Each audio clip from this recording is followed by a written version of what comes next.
السلام عليكم ورحمة الله وبركاته. اللهم صل وسلم وبارك على سيدنا محمد وعلى آله وأصحابه أجمعين.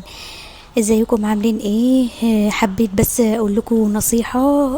تخلوا بالكم على عيالكم جدا، حتى لو كنتي بتشتغلي خلي بالك على عيالك. اهم حاجة طبعا عيالك وبيتك، اهم حاجة تحطهم في اولوياتك كده اول حاجة، وبعد كده الشغل، وبعد كده اي حاجة تانية مش مهم. يعني اهم حاجة عندك عيالك، لان انا النهاردة والله كنت في صدمة كبيرة جدا جدا. بنتي كانت بتعيط وانا في الشغل، وما كنتش عارفة اسيب الشغل بسبب ان انا ما ينفعش ان انا اسيبه في الوقت ده يعني بالذات. فكانت عمالة تعيط وتقول لي مش قادرة اقوم يا ماما من على السرير، وكانت تعبانة جدا جدا. آه، فضلت مستحمله بقى لحد ما جت ساعه اللي انا اروح، فبسرعه رحت جريت على البيت وكده.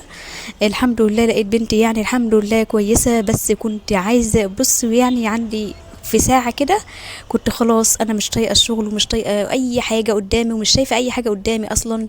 بس الحمد لله يعني كملت شغلي وخلصت يومي.